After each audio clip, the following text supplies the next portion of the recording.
tem alguém aqui prestando atenção. Lembro que tínhamos um amigo aqui. O senhor deu uma olhada ali pro Vitor, assim, sabe? Não, o Vitor é uma benção. O Vitor sempre me questionou, mas sempre funcionou. O Vitor foi um dos caras que mais me questionou em todos os meus fazeres. E ele sempre questionou com bastante veemência, mas incrivelmente sábio. Né? Tô te elogiando publicamente, porque quando você não tá aqui, eu arrebento contigo. Não é verdade? Aqui, ó. Aí, e não é mentira não, Vitor. A gente zoa muito quando não tá. Mas eu lembro de um amigo que tínhamos aqui entre nós, um amigo em comum, que toda communical ele levantava a mão para questionar, mas num ponto de me deixar em xeque-mate. Tipo assim, tentando derrubar o rei, no sentido da palavra.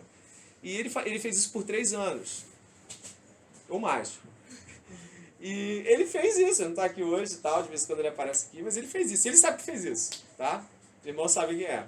E é engraçado porque de alguma forma depois ele percebeu que não precisava fazer aquilo, de que na verdade ele estava tentando destruir aquilo que ele deveria construir. Nós precisamos ter certeza de que quando levantamos a mão para perguntar algo, a gente não está querendo derrubar o rei. Estou brincando no xadrez, a gente não está querendo derrubar a pessoa. Sabe quando você pergunta alguma coisa que você sabe que a pessoa não sabe? Você já fez isso? Eu já. Só eu e a Aline. E a Aline sempre levando para falar de mazela. Alguém já perguntou alguma coisa que sabia que a outra não sabia só para mostrar que ela não sabia? Levanta a mão quem tem essa dignidade de falar, eu sou pecador. Exatamente. Isso é mal, isso é feio, isso é arrogante. Eu e você erramos quando fizemos isso.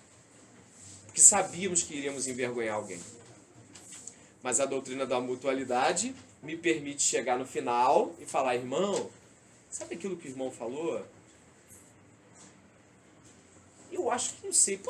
O irmão pode repetir para me ver se eu entendi? Você é humilde. Você está tentando construir alguém, pô. Mutuamente, né? Tem gente querendo, André, posso falar contigo no final? Pode, irmão. Você pode falar comigo no final. Com ela? Fala com ela também. Não, comigo não. Capítulo 15, aí ele vem falar sobre, de uma maneira... Na minha Bíblia, não sei se é a minha tradução que fica, sei lá, como se ele quisesse ser gentil. Ainda assim, atrevi-me a escrever a vocês sobre algum desses assuntos, certo de que vocês só precisam de um lembrete. No capítulo 14, no versículo 14, ele fala que ele sabia que os irmãos tinham um conhecimento para estar ensinando uns aos outros, e ele diz que eles só precisam de um lembrete. Isso para mim é muito significativo, porque a nossa capacidade de esquecer as coisas do Evangelho rápido é absurda. De maneira que o que eu aprendi hoje, amanhã, a minha natureza humana já pode estar entrando em convergência com aquilo. E o que eu entendo é que eu preciso sempre de só um lembrete. Sempre estar lembrando daquilo que a palavra de mim diz para mim. Sempre trazer à minha mente a verdade do Evangelho. Sempre estar expondo constantemente à minha mente a verdade do Evangelho. Porque a nossa natureza humana faz com que a gente se esqueça muito fácil disso. André abriu Gálatas e a questão de Gálatas é exatamente disso.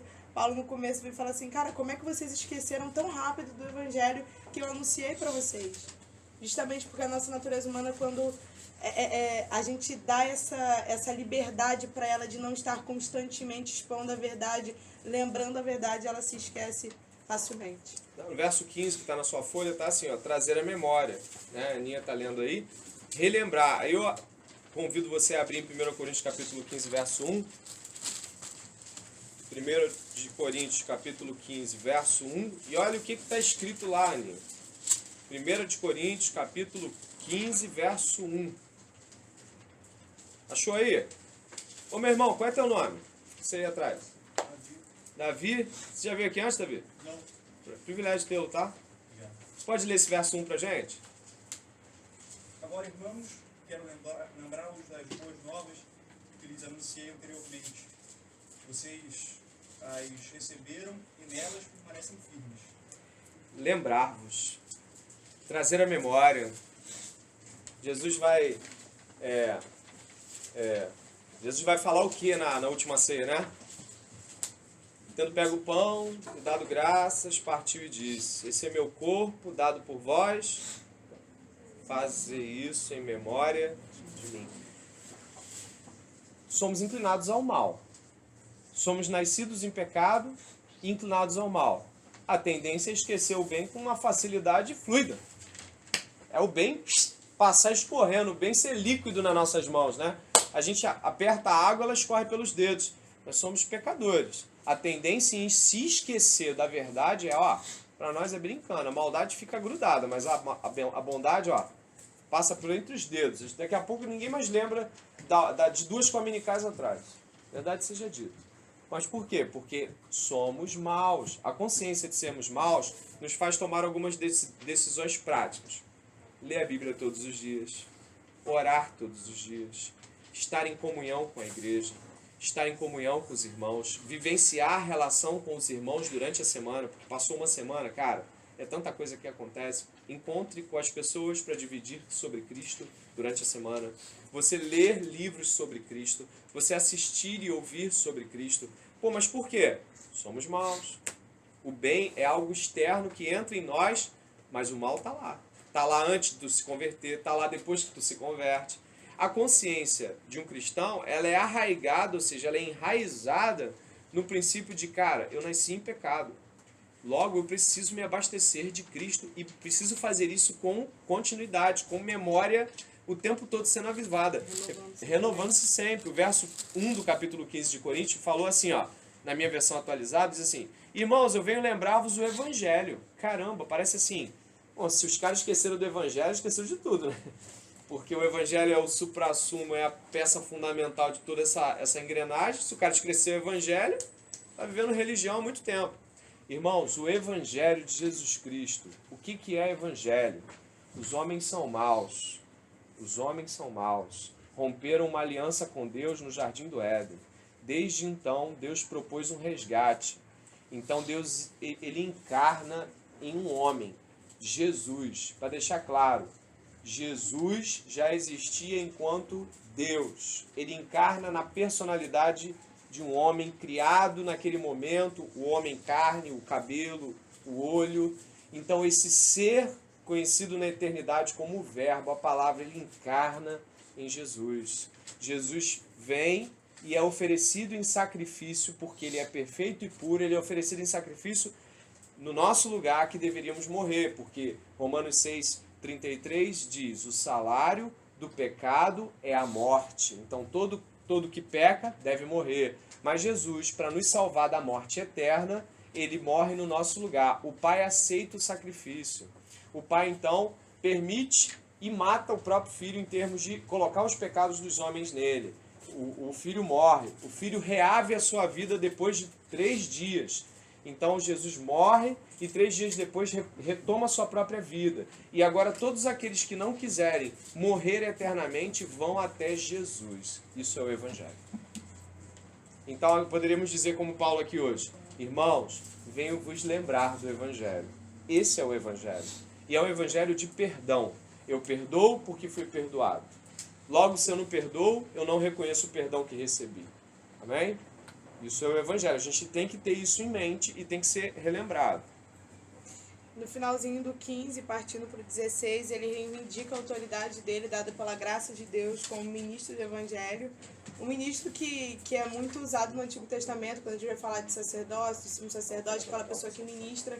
E ele se coloca como ministro do Evangelho. Ele fala assim, eu recebi a autoridade da graça de Deus para ministrar a vocês o Evangelho e fazer com que vocês se tornem sacrifícios agradáveis a Deus. E ele diz que por ver esse ministério dele gerando fruto, ele se sente bem, autorizado pela graça que foi trabalhada nele, de se entusiasmar, de sentir alegria. E mesmo assim ele lembra que ele não sente alegria nisso porque ele acha que foi ele que fez alguma coisa, que foi ele que instruiu bem, foi dele mesmo que veio alguma coisa, mas lembrando que tudo que ele fez foi por intermédio de Cristo na vida dele, trazendo assim glória sempre para Cristo e não para si. Eu acho que Paulo, ele repetidamente, sempre que ele fala algo a respeito do trabalho dele, ele engrandece Cristo depois, meio que tomando cuidado com a natureza dele para não trazer glória para ele daquilo que ele faz. É muito fácil para a gente ver o resultado do Evangelho e falar assim, cara, eu fiz isso. Exato. E na verdade ele está falando, não fui eu que fiz isso, foi a graça de Deus ministrando na minha vida, através da minha vida, que está produzindo isso em vocês, essa boa consciência de fé, essa capacidade de ensinar uns aos outros a verdade do Evangelho. Bem, verso 16 diz, completando a fala da Aninha, né? Essa graça que o autoriza fala o quê? Que seja ministro de Cristo entre os gentios, no sagrado encargo de anunciar o que você leu aí? Evangelho. Irmãos, por que anunciar o Evangelho é importante? Porque Deus decidiu comunicar a salvação por intermédio do Evangelho. Ah, então eu não devo pregar sobre família. Eu não devo fazer uma pregação sobre casamento. Sim, mas o casamento bíblico flui do Evangelho. O noivo casa com a noiva, que é uma tremenda sem vergonha, trai ele o tempo todo, mas ele decide permanecer nesse casamento porque ele é honrado e a noiva não, ele sabe disso e a perdoa. Nós, a noiva, ele o noivo. Como é que eu vou falar de casamento se eu não estabelecer o primeiro casamento? Cristo é a igreja. Então o Evangelho está no casamento. Está entendendo? Ah, e na relação dos pais? Simples. Pega como Jesus, o autor do Evangelho, se relacionou com seu pai. Ele foi obediente em tudo, até a morte. Entende? Todas as relações vão ser estabelecidas com base no Evangelho. A partir do momento que eu tiro o Evangelho da minha pregação, eu tiro tudo. O Evangelho é a pedra principal, é a pedra do meio, é como diria um professor meu da universidade, ele falava sobre a escravidão no Brasil colonial, ele gostava desse tema, e ele dizia uma frase que eu jogo para o Evangelho. Ele falava assim, a escravidão do Brasil colônia era estrutural e estruturante. Ela, ao mesmo tempo que ela formatava o processo, ela o fazia crescer. E eu achei essa frase muito cabível para o Evangelho. O Evangelho é estrutural, ele é a sapata da casa e a viga, mas ele também é o piso, é a janela, é o teto. Ele é estrutural e estruturante. Ele é o primeiro andar, mas ele também é o segundo, o terceiro, o quarto, o quinto, ele é o prédio todo. Então, em cima do Evangelho, dos tijolos do Evangelho, nós podemos, de fato, fazer cristianismo. Fora dele, religião vazia, religião hierárquica, religião fria. Eu não sei quantos aqui já tiveram a experiência terrível que eu já tive em alguns momentos da minha vida, de estar prestando culto a Deus numa igreja e não ouvir o Evangelho. E não ouvir nem no cântico, nem na oração, nem na leitura, e na pregação menos ainda não tinha Evangelho. Eu coloquei uma frase no Facebook ontem, de Robert Shapes, falando sobre adoração. Alguns viram, né, a frase sobre adoração, acho que a Isabela até compartilhou, de que a adoração é a resposta adequada de seres morais à revelação de Deus. Deus se revela, então nós adoramos. Porque a gente olha a dignidade dele, né? Aquela infinita dignidade da revelação, então a gente tem aquele assombro e a gente adora. E se você está num grupo, num núcleo cristão, e não há revelação? E eu não digo a revelação no sentido pentecostal da palavra, eu digo a revelação no sentido mais puro da palavra. Deus não é revelado, como eu vou adorar? Eu me lembro de vezes onde eu estava em cultos assim, das quais eu faço questão de esquecer. E eu me lembro que todo culto parecia que o culto era humano. E humano no sentido mais triste da palavra. Não humano no sentido Jesus humano. Mas, cara, eu tinha músicas que eu tinha que fazer assim, sabe? Ó, não tô falando de arrogância, não. Pra você entender. Eu tinha que fazer assim, colocar, tampar o ouvido e começar a orar, porque se eu ouvisse aquela letra, eu ia ficar atrapalhado. Você já teve essa experiência trágica? É uma experiência trágica. Você está querendo adorar a Deus, mas a música daquele culto não está permitindo. Muito louco, né? E a gente me olhando assim com a cabecinha balançando. Irmão, não estou falando da minha nem da sua. Estou falando de experiência que você pode ter tido como eu já tive. De querer adorar e não conseguir, porque não está vendo a revelação. A revelação não está ali. E você está tentando adorar e você não consegue. Porque tá difícil. Tudo que se fala de dinheiro, pai... Pô, tu tá ficando maluco já, né? Enfim, Paulo é um ministro do Evangelho. Nós somos ministros do Evangelho. Se não anunciamos as boas novas do Evangelho, estamos fazendo religião mortal e mortífera. Tá bom? Coitado de você. Você pro capítulo 20? O Deus de toda a paciência... Amém. vai te dar paciência para estar aqui hoje comigo. No versículo 20 ele vem falando sobre... Você vai caminhar para isso? Tem mais alguma coisa para falar aqui? Antes tem, né? Pode falar aí. Não vou falar não, eu quero te ouvir. Do versículo 20, que ele diz que ele sempre se propôs a anunciar o evangelho onde o evangelho ainda não tinha chegado e que esse era o motivo por ele não ter ido ainda a Roma, porque ele sabia que o evangelho tinha sido anunciado lá. E lendo isso eu me lembrei de algumas conversas que eu já tive com a Tamires a respeito de estar em igrejas. E ela falando, Ana, é muito cômodo pra gente sair da nossa igreja, que às vezes a gente tampa o ouvido e não quer, ir para uma igreja onde o evangelho está sendo pregado bem, onde as coisas estão fluindo bem, e ficar ali, e ser confortável ali. Consumir, né? Consumir. Mas a grande sacada do evangelho é justamente você ir aonde o evangelho não está sendo anunciado. É você se fazer participante de um lugar onde o evangelho está precisando ser escutado. E quando o Paulo fala assim, ó, nunca fui em um lugar que não tenha... Eu nunca quis anunciar o evangelho onde já tivessem lançado alicerces. Cara, se a gente está falando de alicerce, eu tenho que ter convicção de que aquele lugar foi anunciado o verdadeiro evangelho. Não outro tipo de evangelho, mas ele está falando do verdadeiro evangelho. Aquele lugar já foi anunciado o verdadeiro evangelho. Então, ok. Agora eu vou para onde não foi anunciado o verdadeiro evangelho. Verdade. Onde está sendo onde está tendo necessidade da exposição do verdadeiro evangelho. E é nesses lugares que eu quero anunciar o evangelho, porque como diz as escrituras, aqueles os quais nunca foi anunciado verão, e o que nunca ouviram falar dele entenderão. Me parece que Paulo tem uma consciência de querer cumprir as escrituras. Do tipo, Deus falou, vai se cumprir. Não, eu vou caminhar em direção às escrituras para cumprir o que está escrito nas escrituras. Para que aqueles que não viram possam ver. Para aqueles que não ouviram possam vir a ouvir. E aí a gente não joga a soberania de anunciar o evangelho na mão de Deus. A Bíblia está dizendo que todos ouvirão, que todos... Não, eu sou responsável de trazer o cumprimento das escrituras e levar o evangelho aonde ainda não foi anunciado, de maneira que se eu tenho um lugar onde eu sei que não foi anunciado o evangelho, eu sou responsável do evangelho não ter chegado àquele lugar. Apenas aqueles aqui que já tiveram a experiência de dividir o evangelho com alguém, ver as lágrimas no olho daquela pessoa e ver ela queimando de alegria e falar assim, eu não sabia que existia algo tão nobre quanto esta mensagem. Eu estava conversando com um amigo da Moreda semana passada, né, Moredinha? A gente estava vindo, né? Ou foi essa semana? Foi essa semana, segunda-feira, né? E aí nós estávamos caminhando, eu, Moreda e esse amigo dela ali na rua. E então eu perguntei algo muito simples para ele. Que eu costumo perguntar para as pessoas, tá? Eu costumo. Se eu não perguntei para você, é porque eu acho que eu presumo que você saiba. Eu perguntei para ele qual o sentido da vida. Não foi, Moreda?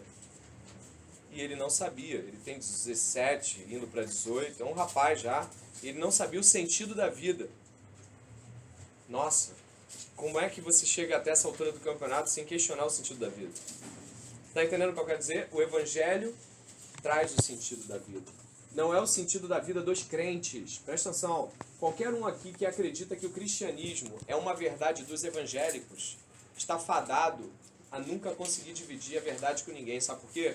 O cristianismo é a verdade sobre o universo. O cristianismo é sobre como as árvores se mexem, ou sobre como eu e você andamos, como o nosso cérebro funciona, por que desejamos o mal ao invés do bem, por que temos ideias sobre bem e mal. Qualquer um de nós que queira essa tarde pensar no evangelho como a verdade dos evangélicos está fadado ao insucesso. O evangelho é a verdade dos muçulmanos, o evangelho é a verdade dos hindus, dos espíritas, dos evangélicos, dos kardecistas. O evangelho é a verdade com um V maiúsculo. E quando ela é colocada em xeque, ela responde a tudo que o ser humano de fato é e pensa. O evangelho pode responder a esses dilemas morais. Eu gosto muito de conversar com a Ana Júlia, uma menina muito inteligente e agradável. Eu desafio todos aqui a poderem ter uns 10 minutos de alegria de conversar com a Ana Júlia. E a gente sempre conversa sobre isso, né, Ana Júlia? Sobre a validade do discurso cristão em termos de viabilidade com relação a outras ideias de pensamento, né? E a verdade é o seguinte, se eu estivesse aqui hoje para você, eu e a Aninha, pregando a verdade dos evangélicos, vai embora. Porque aí vai ter a verdade dos evangélicos, a verdade dos muçulmanos, a verdade dos hindus, tá todo mundo certo, né? Eu estou aqui porque eu creio que o evangelho é a verdade do universo, a verdade cósmica, a verdade sobre todas, é a verdade sobre a areia do deserto, sobre a água do mar, sobre por que o vento venta e sobre por que somos quem somos e por que ansiamos o que ansiamos. O Evangelho é a verdade. Paulo ele não saía de onde ele estava para tornar as pessoas convencidas de uma religião. Não, ele tinha consciência de que quando ele saía de um domicílio, ele estava saindo de uma região do Oriente para ir para Roma, para ir para a Espanha. Por quê? Tu acha que porque ele queria fazer fiéis e ganhar dinheiro? Deus nos livre e guarde. Paulo era um pobretão. Paulo tinha consciência de que algo nobre estava com ele, a verdade. Jesus, quando questionado por Pilatos do que ele veio fazer nessa terra, Jesus olhou já muito moído, muito espancado, muito ferido, e bem nos olhos dele disse: eu vim dar testemunho da verdade. Ele podia ter dito várias coisas, né? Eu vim para ser o Messias, não estaria errado. Eu vim para acabar com as divisões entre religiões, tá? Mas ele foi certeiro nos olhos de Pilatos e falou: eu vim falar sobre a verdade total sobre as coisas. Se nós sairmos daqui com essa certeza, nós nunca vamos dividir a palavra de Deus com alguém com vergonha. Paulo dizia o quê? Eu não me envergonho do Evangelho. Eu não me envergonho do Evangelho. Eu divido o Evangelho com meus colegas todos de trabalho. Quando eles vêm falar comigo sobre o Evangelho, eu tenho certeza que eu estou falando a verdade. E muitos deles vêm falar assim: é a sua verdade. Eu falei: então, coloque ela em xeque. Se ela for humilhada por você e racionalmente você me mostrar que eu estou pensando errado, eu me submeto. Porque eu estou muito mais interessado na verdade do que na verdade dos evangélicos. Está entendendo o que eu quero dizer? Eu estou muito mais interessado na verdade do que em ser evangélico. Se ser evangélico algum dia se desconectar de ser a verdade, eu fico do lado da verdade e abro mão de ser evangélico. Amém? Coitado. Não, você continua. Eu quero ouvir o que Deus tem falado aí por você. Seguinte, ele vem falando, capítulo 23, mas agora que terminei meu trabalho nessas regiões, depois de tantos anos de espera, estou ansioso por visitá-los, planejo ir à Espanha e quando voltar espero passar por Roma. E depois de ter desfrutado um pouco de sua companhia, vocês poderão me ajudar com a viagem.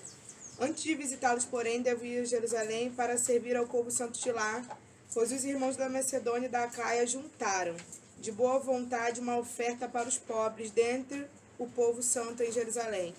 Ficaram contentes em fazê-lo, pois se sentem devedores deles.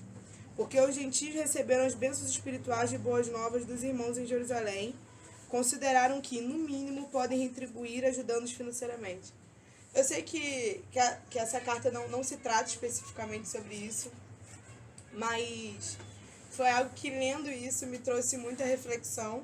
Eu até tentei compartilhar um pouquinho com a Firmo quando eu cheguei aqui, essa reflexão que acredito eu que foi o Espírito Santo de Deus que me trouxe, sobre a questão da oferta de boa vontade, né? A gente entende que hoje o Evangelho, ele não é lei, ninguém aqui é obrigado a dar um dízimo, a dar um dinheiro, vou colocar uma faca aí, você tem que dizimar, você tem que ofertar, você tem que dar algo. A gente entende que a lei mosaica que ensinava isso, ela foi um condutor até Cristo, e quando Cristo veio, o Espírito Santo nos foi dado e hoje nós somos guiados por ele. E me intrigou essa questão de dar com boa vontade.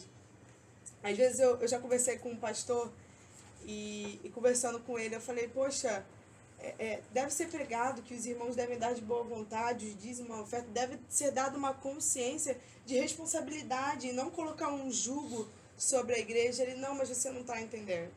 Se eu não falar que isso é obrigado, ninguém vai dar. Se eu não colocar o dedo na ferida, ninguém vai dar, ninguém vai ofertar. E aí eu penso que se isso não é uma deficiência de pregar a liberdade cristã, de pregar que somos livres e que não estamos sob julgo de nada. E se eu não estou sabendo usar a minha liberdade, dando ocasião à carne, de que maneira? Agindo de ingratidão ao lugar onde eu estou, talvez recebendo a palavra, quer seja uma igreja, quer seja aqui o estudo bíblico. Eu entendo que aqui há uma necessidade de manter esse lugar, eu entendo que aqui há apoio missionário. E se de boa vontade eu não consigo ofertar, providenciar o mantimento disso, eu me pergunto se a minha vida está sendo guiada pelo Espírito Santo. Se eu não sei ser livre, talvez isso signifique que eu ainda não sou livre. De maneira que eu não consigo ser guiada pelo Espírito Santo, como esses irmãos aqui foram, e se tornaram, e se sentiram devedores daqueles irmãos, porque eles tinham recebido o Evangelho por meio deles, eles olham e entendem que eles têm uma oferta de gratidão, e eles entendem, cara, não vamos dar lugar à nossa carne manifestando ingratidão, porque a natureza da carne é ingratidão, mas vamos ser gratos e ofertar algo àquele lugar, aos pobres que estão passando por necessidade. Me parece que eles manifestaram um fruto do Espírito Santo, que é gratidão, que é saber ser grato. E ali eles enviam uma oferta àqueles irmãos. Isso me confrontou, porque muitas das vezes, em nome da liberdade que eu sei que eu tenho, eu me torno negligente em não dar, porque eu sei que eu sou livre. E eu me pergunto se eu não estou abafando o Espírito Santo de Deus em mim, que me leva a ter a liberdade de dar livremente, de dar com gratidão e não de maneira obrigatória. Isso é uma negligência absurda. Eu acho que isso entristece o coração de Deus, porque Ele nos dá a liberdade e a gente, em vez de exercer a nossa liberdade, dá ocasião à carne. Então eu sei que a carta não se trata disso nesse último fim, mas isso me trouxe a reflexão. Se eu estou sabendo ser grata ao Evangelho que foi me dado, e por meio desse Evangelho sustentando os irmãos que não têm condição, sustentando o lugar onde eu sou sustentada pela palavra. E a gente devia ter reuniões, eu digo aí entre os irmãos, nas nossas reuniões, né? Onde a gente poderia se rasgar, onde a pessoa podia falar assim, ó, eu quero levantar a mão aqui, minha conta de luz está atrasada, não tem como pagar, vão cortar, e a gente se mover na hora e se virar para pagar aquela luz. Devia ser comum entre nós o dividir a dificuldade. Mas existem duas culturas muito claras, embora elas sejam violências contra o Evangelho. A cultura de não saber receber. Tem gente que foi doutrinada familiarmente a não receber. Ó, você não depende de ninguém. Você puxa, às vezes, um dinheiro para dar para a pessoa e ela prefere, sei lá, cara, ir a pé, um raio de Esparta até onde. Porque... Pensa comigo em termos assim práticos e simples, cara. Vamos supor que tu veio aqui hoje, tá sem passagem. Tu é irmão, tá desprendido dessa coisa satânica de achar que de fato a gente tem alguma coisa nessa terra. Então, irmão, eu vim na mar, vim sem passagem. Pô, peraí, não tem não, vou ali, vou pegar o cara. E você receber sem vergonhas e agradecer, valeu, irmão, obrigado. E passar, sabe? Aquilo não ser um negócio... Tá entendendo o que eu quero dizer? Então, para receber também é necessário quebrar coisas em nós. Mas para dar também. Para dar eu não posso dar migalha. Mas e se eu só tiver migalha? Eu dou? Deixa eu falar assim, uma vez uma pessoa... Eu falei assim, cara, ajuda a gente a pagar esse aluguel. A gente paga R$1.000 esse aluguel aqui. É um dinheiro bom, né? Porque, tipo, isso não é uma igreja. Então, a gente não pode obrigar, né? Tô brincando. Porque se fosse, eu não podia, pô. Eu tô dizendo o seguinte, cara, a gente não tem como ficar mandando as pessoas darem as coisas, né? Mas, ao mesmo tempo, você fica assim, cara, se eu não falar que a gente tá precisando, como é que a gente vai descobrir que a gente tá precisando? Não é verdade? Não é simples assim? Devia ser simples assim. Devia ser assim entre o nosso meio. Tá precisando? Vamos rachar. Mas como é que é? Parece que falar que você está precisando é até um sinal de que parece até em pecado, alguma coisa assim.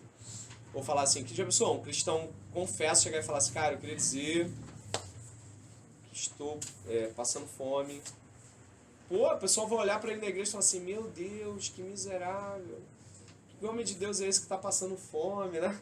E não, devia ser algo comum entre nós, dividirmos o peso da caminhada da vida. E eu acho que podemos reformar isso nas nossas mentes, né? São 500 anos de reforma protestante. Talvez uma nova reforma pudesse englobar aspectos intrínsecos à vida do dia a dia, como, por exemplo, dividir as nossas lutas financeiras entre nós. E eu creio que... Acho que meu pai falou isso pra mim. Meu pai gosta muito de leitura. E ele falou uma coisa interessante. Ele falou, André, eu acho que esse modelo está implodindo. Ele falou modelo no sentido de... A vivência da igreja hoje ela vai acabar implodindo. De dentro para fora ela vai explodir. Porque as pessoas estão querendo algo mais real, algo que se relacione com suas realidades, e ao mesmo tempo ainda há muitos modelos. Eu pude visitar, junto com alguns amigos e irmãos, nos últimos 3 meses, eu visitei igrejas vivas. Eu visitei algumas igrejas, né? E aí, Daina, que está aí por aí em algum lugar, pode me confirmar. A Daina está ali. A Daina fez parte de algumas visitações. Eu visitei igrejas vivas, sabe? Que eu nem pensei que pudesse existir. Tu olhar e falar assim, cara, isso aqui, caramba, o evangelho. Estão pregando o evangelho. Assim, tipo assim, estão pregando o evangelho. Quase como se fosse ali, um dinossauro. Ele não foi extinto, não. Sabe? Estão pregando o evangelho. E no final você vê assim, caramba, eu saí de uma igreja bíblica. Eu visitei uma igreja bíblica hoje. Parece engraçado, mas eu visitei igrejas bíblicas. Mas visitei igrejas mortas também. Então eu tenho certeza que Deus está agindo em vários lugares, irmãos. Isso aí você não tem dúvida. Deus está agindo. E eu tenho certeza que Ele pode estar agindo hoje no seu coração. Entendeu? Até com relação a ajudar pessoas, a ajudar a ofertar, a parar de dar moeda se tiver nota. Né? Quanto eu tiver moeda, tem gente que é assim, quanto eu tiver moeda eu dou. Aí, a nota é o recurso da ausência da moeda, sabe? Quem já fez essa safadeza aí? Caramba, gente, como é que a gente se abre aqui, né? É muito mais... Quem já fez esse recurso? Você tem R$2, aí você tem 5 centavos. Você fala, mas eu ainda tenho uma moeda. Pelo menos para mostrar que eu estou dando alguma coisa e botando a mão na salva. Quem já viu a salva passar na frente e ficou mais envergonhado e não dado, quem não está honrando a Deus? Tem gente que é assim, tipo eu, você. Né? Pode dar o dinheiro. Também. Com essa sua fala, eu estava lendo essa semana um trechinho de Jó, e no capítulo 5, versículo 6 e 7, ele fala, pois os sofrimentos não brotam do pó, e as dificuldades não nascem do chão. No entanto, o homem nasce para as dificuldades, tão certamente como as fagulhas voam para cima. É ter certeza que nós vamos passar dificuldades e vamos precisar, irmão, preciso da sua ajuda. Isso aí. E isso devia ser bem simples para nós. Né? Fazendo uma conexão com a primeira parte da abnegação e com esse fechamento, o Lewis fala uma parte que, na parte sobre caridade, né, em coisas simples, que se a sua generosidade é menor do que você gasta com o seu lazer, com as suas coisas que te fazem bem, tem alguma coisa errada. Né? A sua generosidade tem que ser maior do que aquilo que você gasta com as coisas que te dá prazer. Acho que isso conecta muito bem. Vai esvaziar aqui o trabalho, cara. Olha o que tu tá falando aqui. Não, foi o Lewis que falou, só tô citando. Ó, o irmão não foi tu não. O irmão tá falando aqui algo muito precioso do C.S. Lewis no livro dele. Né? Evangelho Puro e Simples, né? Se ele falou aí. Então ele vai falar que se a sua generosidade ela for 1x e o gasto seu com entretenimento e uso pessoal frívolo for 2x, tem alguma coisa errada com a sua generosidade. Concordo com o C.S. Lewis, meu irmão. Não é com você não, né? Calma. Isso envolve romper com o nosso egoísmo, cara. O ser humano é egoísta demais. Verdade. De ter tudo pra si, mas Cristo nos ajuda. Aproveitando a generosidade, se puder passar aí o nosso potinho aí, quebra um galho aí, bota aí o celular aí dentro. Cadê o negócio? Ajuda a gente aí. Comprar a Bíblia. Ó, graças a Deus que a Isabela já está abrindo a bolsa, é uma coisa linda, essa antecipação de coração. Tá por aí, tá com o Biel aí. Ajuda a gente aí. A gente quer comprar Bíblia também, cara. Pô, pra doar a Bíblia, entendeu? É legal se você puder ajudar. É isso aí, Isabela. Vamos comprar Bíblia. Vamos ajudar, povo, hein? Entendeu? Enche a mão aí, bota moeda, bota anel de ouro. Deixa eu ver se tem moeda. Vamos lá. 30. Rogo-vos, pois, irmãos, por nosso Senhor Jesus Cristo, também pelo amor do Espírito. Está acabando. Que luteis juntamente comigo nas orações a Deus a meu favor, para que eu me veja livre dos rebeldes que vivem na Judéia e que esse meu serviço em Jerusalém seja bem aceito pelos santos, a fim de que, ao visitar-vos pela vontade de Deus, chegue à vossa presença com alegria e possa recriar-me convosco, e o Deus da paz seja com todos vós. Alguns asseguram que esse é o fim da carta, e que o final foi escrito pelo cara que escreveu, né, o Técio, que foi o seu escritor. Alguns dizem que Paulo acabou por aí. Eu creio que não. Tem um monte de coisas que são amonestações seguidas no capítulo 16, que me parecem ser Paulo, sem dúvida. Mas pensando em termos de onde paramos, Paulo vai falar que tem opositores, pessoas que estão se opondo contra a pregação do Evangelho, E também ele está preocupado em como os irmãos que se vão se relacionar com a questão das doações e tudo mais, vão receber esse apoio ou essa solicitude. Existe uma preocupação no coração de Paulo em como as pessoas vão receber essa questão de ajudar, né? Que eu acho que é a mesma preocupação que nós temos aqui. E também Paulo pede orações pelos seus opositores. Irmãos, onde o evangelho é pregado, há oposição. O evangelho é de fora do mundo, ele veio dos céus. É claro que ele vai receber oposição. É claro que ele vai receber afronta. É claro que ele vai receber diretas e indiretas. É claro que talvez se sua família não for cristã, ela não vai entender de cara porque você está buscando tanto a Deus. É claro que se sua igreja estiver em crise ou estiver morta, se você buscar a Deus, até a sua igreja vai estranhar. É claro. Então, assim, Paulo está solicitando orações, porque ele sabe que vai enfrentar oposições. E que ele já enfrenta essa oposição em cada cidade onde o evangelho é pregado. Nós precisamos ter a consciência que quando abraçamos o evangelho, ou melhor ainda, né, quando o evangelho nos abraça, nós estamos recebendo algo que foi rejeitado pelo mundo, pelo sistema, como a Ana Vitória usou. O sistema rejeita o evangelho. O evangelho é contra o sistema. Schaeffer vai falar que o evangelho é contra a cultura. A grande contracultura desse tempo é o evangelho. Se você for evangelho, não estou usando o termo evangélico, mas se você for do evangelho, você está vivendo a maior contracultura desse tempo e talvez de todos os tempos, porque o evangelho sempre foi contracultural. Eu queria que os irmãos pudessem hoje assim refletir sobre quanto devemos mudar, sobre quanto devemos pensar. Vou deixar a Ana, né, finalizar caso ela queira. Mas, por favor, irmão, você não estava aqui à toa, você não veio para cá à toa, tá bom? Só o versículo 32, onde ele fala basicamente o que ele falou no 29, ele diz: estou certo de que quando eu for, Cristo abençoará ricamente nosso tempo junto. No 32 ele fala que então, pela vontade de Deus, poderei visitar vocês com um coração alegre e teremos um tempo de descanso junto. Eu acho louvável essa vontade que Paulo tem de estar com os irmãos, sabe? É verdade. Ele tá sempre dizendo, olha, eu quero estar com vocês, eu quero compartilhar desse momento com vocês. E eu fico jogando isso na minha cara, porque às vezes eu tenho preguiça de estar com os irmãos. E isso me traz a dúvida de que Paulo tinha certeza de que o momento que ele estivesse com os irmãos seria ricamente abençoado por Cristo. Ele tinha certeza. Verdade. E às vezes eu tenho dúvida. Eu penso, vai ser Legal. um pouco chato, vai ser legal, ou algo do tipo, vai ser algo mediano. E Paulo não, ele traz a união, o estar com os irmãos como algo muito precioso para ele. Verdade. De maneira que se ele só não foi até esse momento, porque ele tinha que anunciar o evangelho. Ele fala, olha, a primazia é anunciar o evangelho, por isso que eu não estive. Mas logo que depois de eu fazer o que é necessário, do que é primário, eu vou estar com vocês, porque eu tenho prazer de estar com vocês, eu tenho prazer de estar com vocês no estudo, eu tenho prazer de estar com vocês, não sei, em comunhão, na igreja. Isso pra mim é muito confrontador, né? Porque a gente arruma tempo pra tudo. E nem é evangelho, nem é primazia. É tempo, sei lá, cara, pra ir no shopping, é tempo pra fazer qualquer outra coisa. E o relacionamento com os irmãos e a alegria de estar com os irmãos vai sempre ficando em segundo plano.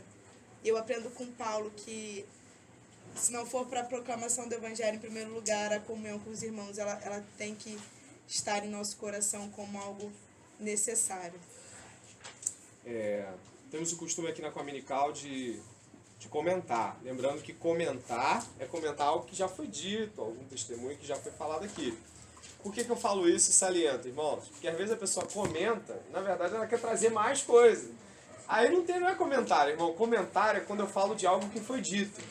Não é quando eu falo algo a mais. Mas não tem problema de você acrescentar, só que tem que acrescentar no meio da Cominical, para que no final seja comentário. Tá bom? Durante a Cominical tá aberto, você levanta a mão, você faz acréscimo. Então se alguém tiver algum comentário de algo que Deus falou, eu gostaria, ou que alguma frase, ou algum momento em qual você foi abençoado, gostaria que você pudesse compartilhar, levantando a mão. Olha, isso aqui foi legal, isso fez bem pra mim. Alguém?